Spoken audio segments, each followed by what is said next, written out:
E agora é hora de fato ou fake.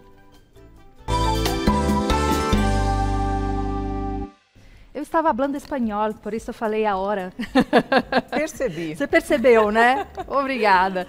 Doutora, seja bem-vinda mais uma vez. Obrigada. Gente, é um assunto que parece ser complexo, e eu acho que pelo que eu andei vendo mais ou menos, mas que é muito importante a gente entender, porque a partir disso, da gente entender essa relação do músculo com o cérebro, a gente começa a mudar e até acrescentar algumas rotinas na nossa vida, não é isso? Olha, se de tudo que a gente falar aqui, que é complexo, e eu vou tentar facilitar ao máximo, Pode. a pessoa só guardar que exercício não é só simplesmente para queimar caloria, como se fala, manter cardiorrespiratório. Não, o músculo, com exercício, seja aeróbico ou muscular, produz mioquinas, que são substâncias que têm ação anti-inflamatórias, ação que vai ajudar na produção de novos neurônios. Até pouco tempo atrás acreditava que isso não era possível. Vai prevenir as doenças neurodegenerativas, melhorar a cognição, melhorar nossa capacidade de formar sinapses, das conexões sobre as informações no nosso cérebro. Então, aquela pessoa que às vezes está estudando para uma prova e fala assim, eu não tenho tempo de treinar porque eu preciso estudar. Saiba que, até para ir bem numa prova, o exercício físico melhora o cérebro e com isso a memória, a fixação, a compreensão de temas tão complexos como esse que nós vamos falar hoje. Perfeito, não, maravilhoso, isso eu amei, inclusive, esse tema, que é muito realmente interessante, você começa a pesquisar, você fala, nossa, quero saber mais, porque a gente entende a complexidade do nosso corpo e a gente entende que, de fato mesmo, tá tudo interligado, isso é incrível. A gente pode começar, então? Vamos pro lá. Primeiro? Então vamos colocar na tela. Será que é fato ou fake? As mioquinas são proteínas e outros tipos de moléculas liberadas pelos músculos durante o exercício físico. Elas desempenham papéis importantes em várias partes do corpo, incluindo o cérebro, onde influenciam diretamente a saúde mental, a cognição e a neuroproteção. E aí, doutora? Fato. Fato! Com certeza faz a diferença. Existem mioquinas como a irisina, que acreditava-se que ela era apenas para aumentar a gordura marrom, porque a gente tem dois tipos de gordura. Certo. A gordura marrom é uma gordura que tem mais mitocôndrias e que acelera o metabolismo.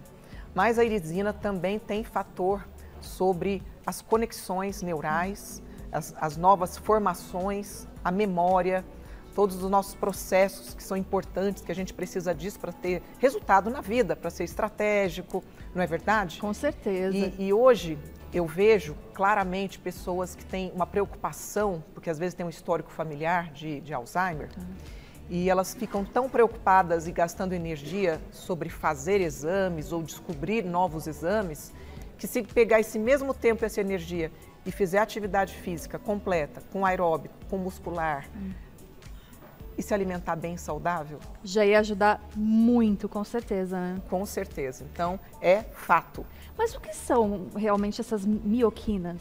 Mioquinas, certo? Isso.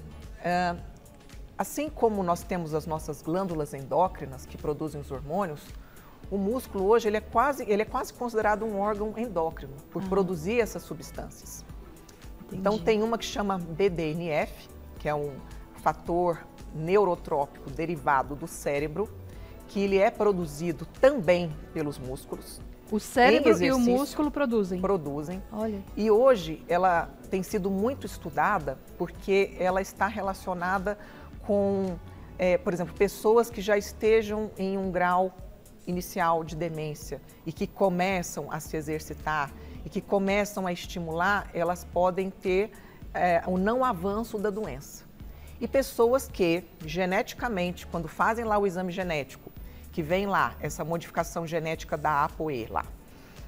Mas eu tenho a genética, significa que eu vou ter a doença? Não necessariamente. Por quê? Porque o estilo de vida, aquilo que a gente escolhe comer, fazer, treinar, é o que vai determinar. Então, é muito possível uma pessoa que não tenha história de nenhum tipo de demência, tendo um estilo de vida ruim, desenvolver, e outra que mesmo tendo um histórico, às vezes até daquela demência precoce que acontece antes dos 65, e que são, na verdade, 3 genes que são pesquisados, quando ela passa, a partir dessa informação, a se cuidar mais, se alimentar de antioxidantes, dormir bem, controlar estresse, ela pode nunca se desenvolver. Gente, que incrível! Isso é tão maravilhoso saber, porque a gente não pode se apegar. Porque acho que uma vez também a gente pensar, é genética, eu tenho essa genética de uma doença específica que minha avó, minha mãe, enfim, meus antepassados tiveram, então eu terei, né? Então a gente não pode pensar dessa forma de jeito nenhum. De jeito nenhum. Tá. Do tipo, já que eu tenho este gene, eu não posso brincar. Tá. Eu tenho que levar a minha vida, a minha saúde muito a sério, para não desenvolver. Só funciona para isso. Descobrir essas questões genéticas só funcionam para a gente ter mais um motivo para fazer aquilo que deve ser feito, ter a nossa rotina saudável todos os dias. E de repente uma oportunidade de fazer diferente do que os nossos pais, avós fizeram, né? Sem dúvida. Vamos para o próximo.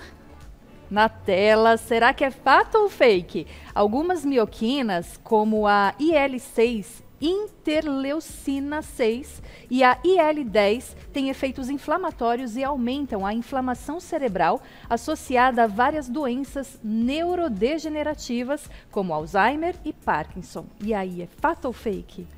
É fake. É fake. Essas interleucinas, né, a 6 e a 10, elas são anti-inflamatórias e elas são associadas à prevenção e proteção contra Alzheimer e Parkinson. E essas substâncias, os nomes são difíceis, né, gente? As mioquinas. As mioquinas e essa IL-6, né? Isso, a interleucina 6, 10. A 10. Tem várias. Tem as inflamatórias também. Também, mas essas elas são as anti-inflamatórias. Elas também são produzidas pela parte do músculo mediante exercício, tá? Porque o músculo, gente, parado, sem estímulo, ele é só mais um peso a mais para ser carregado e para cumprir com as nossas funções.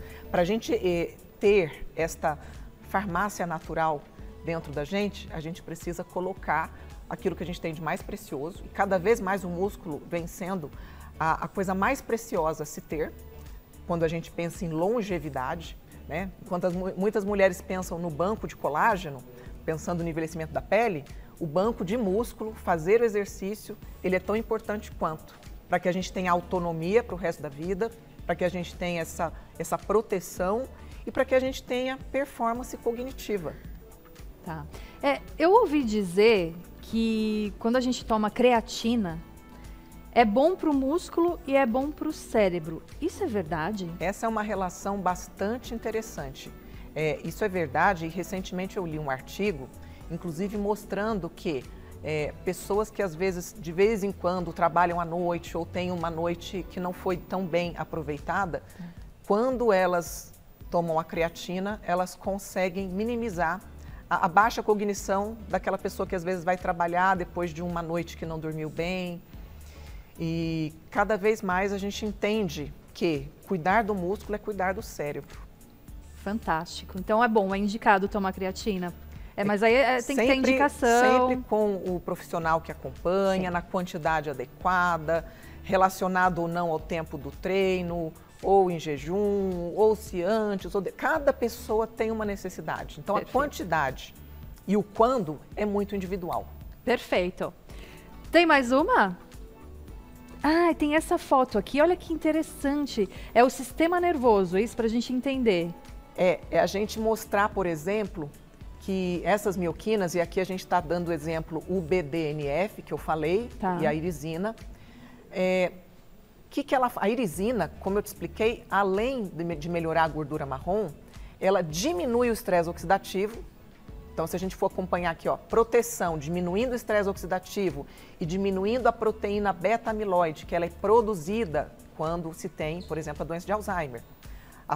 Inclusive, para diagnóstico, você faz o exame de imagem e você vê essa proteína beta-amiloide. Então, como ela diminui a oxidação e diminui a formação dessa proteína, ela previne contra a doença. O BDNF, ele age lá também no hipocampo, que é o local do cérebro responsável por essas funções, a memória, planejamento, autonomia. Quando a pessoa tem a doença de Alzheimer avançada, a imagem do hipocampo ele fica diminuído no exame de imagem. Então, o estímulo dos músculos, lembrando, estímulo, o músculo sozinho não faz nada. Ele está lá como se fosse um cofre trancado.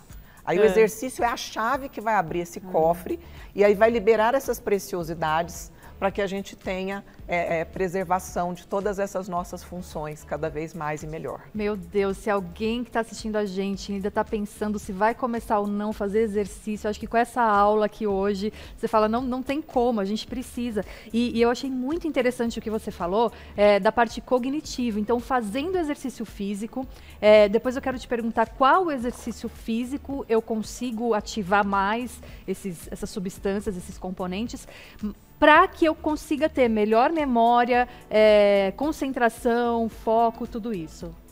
Exercícios musculares e aeróbicos. A musculação. A musculação, Tá. o pilates, exercícios, né, de resistência no geral. O exercício também que demanda coordenação motora, porque ele também vai ativar áreas importantes do cérebro. A dança, por exemplo, eu sou suspeita porque é uma coisa que eu amo fazer. Então, você decorar sequências, né, numa coreografia, você ter essa percepção sobre o ritmo da música, aquilo que você vai colocar no teu corpo. Você está criando conexões, você está usando o cérebro. As pessoas envelhecem o cérebro porque deixam de usar, porque deixam de aprender, porque deixam de estimular, porque deixam de se autodesafiar. Então, exercícios que estimulem, que desafiem, que exista uma progressão, que a pessoa perceba, dessa vez eu fiz assim, mas amanhã eu quero fazer melhor. E o melhor de tudo, Camila, o exercício que a gente gosta, porque o que a gente gosta a gente faz. Verdade. Não é? É bem mais fácil quando a gente gosta. É isso. Vamos colocar o próximo, fato ou fake? Vamos lá. É fato ou fake? Algumas mioquinas ajudam a combater o estresse oxidativo no cérebro, que é o acúmulo de antioxidantes prejudiciais às células neurais. Esse efeito antioxidante das mioquinas contribui para doenças neurodegenerativas e o envelhecimento cerebral. E aí Essa tem pegadinha, ela é fake. Eu achei que era fato. Pegou mesmo, hein? Tem pegadinha, porque elas combatem o estresse oxidativo, que não, o acúmulo de antioxidantes não é o estresse oxidativo, é a ausência de antioxidantes. O acúmulo de radicais livres é o estresse oxidativo. E os antioxidantes são muito importantes. Então, por exemplo, eu vou dar aqui exemplo de suplementações que são antioxidantes importantes e que têm ação cerebral, como o ácido alfa-lipoico, o resveratrol, que é encontrado na uva, principalmente na semente. A gente está falando de glutationa, de vitamina E. A vitamina E, ela impede um tipo de estresse oxidativo que acontece no cérebro, chamada peroxidação lipídica. Então, a vitamina E é um antioxidante protetor do cérebro. Ativos como a curcumina, que tem efeito anti-inflamatório, a suplementação do ômega 3, que é anti-inflamatório. O ômega 6 é inflamatório e a nossa alimentação em geral acaba sendo muito rica em ômega 6 e a gente acaba não ingerindo muito ômega 3. Para combater. Então a gente precisa disso. Vitamina D, cada vez mais. Vitamina D, que é o hormônio D. Então a gente sabe da função dela desde a nossa imunidade até a função já conhecida, que são ossos, e até a função cognitiva. Então, vitamina D3, ela é muito importante, associada com a K2. Muito bom. Vamos colocar mais um? Fato ou fake? O conceito de órgão endócrino para os músculos surge devido às mioquinas, pois elas atuam como mensageiros químicos, sinalizando para o cérebro e outros órgãos mudanças nas necessidades do corpo e ajudando na adaptação ao estresse físico. E aí... Fato. É fato. Fato. Sabe, eu vou pegar um gancho sobre isso para falar uma coisa que eu falo para muitos pacientes. Tem muito paciente que fala assim, doutora, eu sempre tinha ansiedade, só que a minha ansiedade ela ficava na mente e eu ficava preocupada. E hoje, quando eu sinto ansiedade ou preocupação ou estresse, eu sinto no corpo, é o coração que acelera, é aquela dor no peito. Sim, a respiração, né? Mais difícil. Então, digamos que os perigos da vida, os estresses da vida não vão deixar de existir. Mas quando a gente se exercita, a gente prepara o nosso corpo para tolerar, às vezes, uma notícia ruim, para tolerar uma mudança súbita, alguma mudança repentina no nosso dia a dia. E quando a gente não tem esse condicionamento, é onde muitas vezes a gente somatiza. E a ansiedade deixa de ser um componente que vai envolver apenas a preocupação, a cabeça, para te dar sintomas físicos. Então, o exercício é para condicionar a gente a lidar com os nossos desafios da vida, porque eles não vão deixar de existir. Perfeito. Gente, que maravilhoso, né? Realmente, hoje, assim, abriu a nossa mente da importância realmente de fazer atividade física. Que aula maravilhosa. Doutora, foi muito especial. Espero que vocês tenham gostado também. Acho que se tiver perguntinhas lá, você consegue responder depois pra gente? Com certeza. Tem o final de semana inteiro aí. Oh, maravilha. Então aguardem que ela responde tudinho, porque é uma pessoa maravilhosa e a gente tem muito carinho por você. Muito obrigada. Você também é muito maravilhosa. Obrigada, gente. Olha, vamos lá, vamos seguir a doutora, porque lá você vai conhecer um pouquinho mais do trabalho dela, que é incrível. @doutora Liliane. E doutora é como se escreve, por extenso, tá? Doutora Liliane. Lá no Instagram. Muito obrigada, mais uma vez. Eu que agradeço.